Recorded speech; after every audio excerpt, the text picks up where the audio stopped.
สบายดี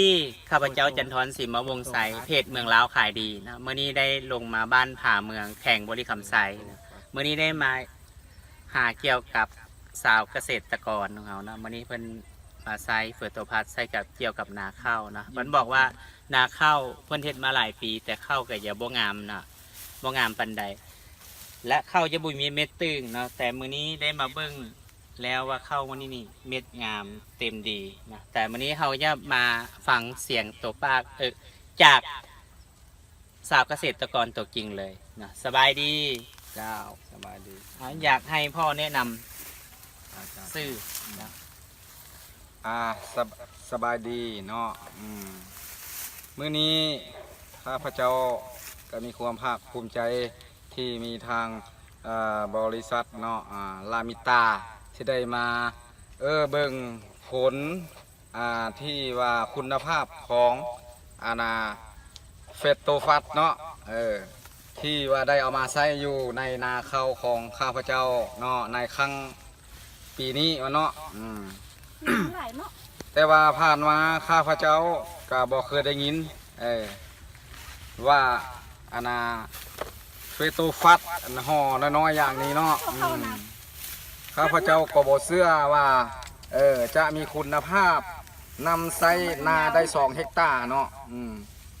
และก็ไส้ได้3 ครั้งเนาะมีเพียง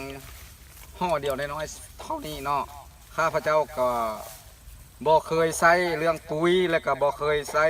เรื่องยาแนวอื่นที่จะเอามาใส่นานี้ข้าพเจ้าได้ยินหมู่เว้าว่าโอ้เอาตัวนี้ไปซีดว่าซั่น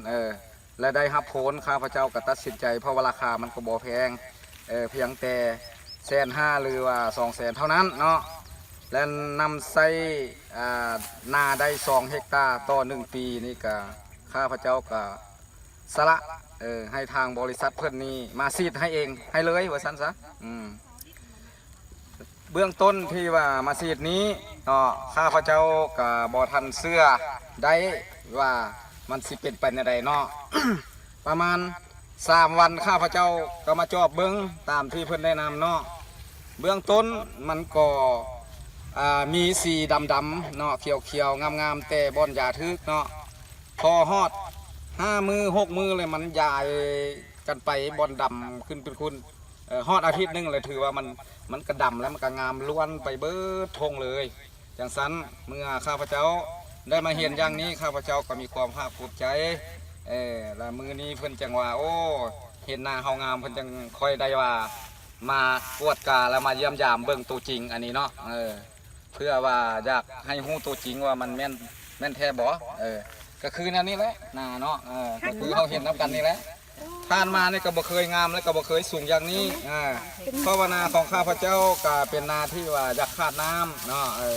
แต่ว่าเฮามาเบิ่งตัวจริงมันปีนี้ถือว่าพอดีห่วงกะยาวเม็ดกะใหญ่เม็ดกะหลายคือเห็ดมากกะเต็มนี่เนาะแต่ว่าข้าพเจ้ากระซีดแต่2 ครั้งหนึ่งได้นี่ได้ครั้งที่3นี้บ่ทันได้บ่ได้ซีดเนี่ยตามปกติของมันนี่ซีด3 ครั้งแต่ว่าข้าพเจ้ากับข้าเวียกบ่ได้อยู่บ้านเลยบ่ได้ซีดครั้งที่3เนาะแต่ว่ายายังเหลืออยู่น่าเสียดายเนาะที่ว่าบ่ได้ซีดให้มันเบิดห่อเนาะคันว่าซีดบ่เบิดห่อแล้วมันก็ยังงามซ้ำนี้ตอนนี้ยังถามอีพ่อเนาะว่าเห็นอีพ่อว่านาแถวที่เกี่ยวไปแล้วนะแต่ก่อนนี้คืออีพ่อเกี่ยวหมดแถวนี้ได้จักเป่าเนาะหมดแถวไหนพ่อเต็ม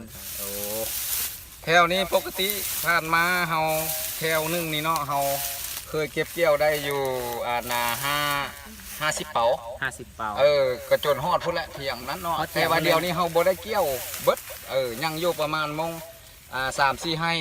จังคอยสีสุดแต่ว่าฝนที่ได้รับผ่านมานั้นสิ่งที่เฮาเกี่ยวไปนี่มันได้อยู่47 เป๋าแล้วแต่ว่านาเฮายังอยู่4 ให้เฮาบ่ทันได้เกี่ยวก็น่าสิได้อยู่ประมาณมง20 เป๋าที่ยังค้างคาอยู่ฮะเนาะประมาณ67 เป๋าแถวเดียว17 เป๋าเพิ่มไปยุบ17 เป๋าตัวที่เกี่ยวไปตัวที่เกี่ยวไปนี่เนาะคือเห็นนี่แหละเปิดโลกใหญ่ไว้ได้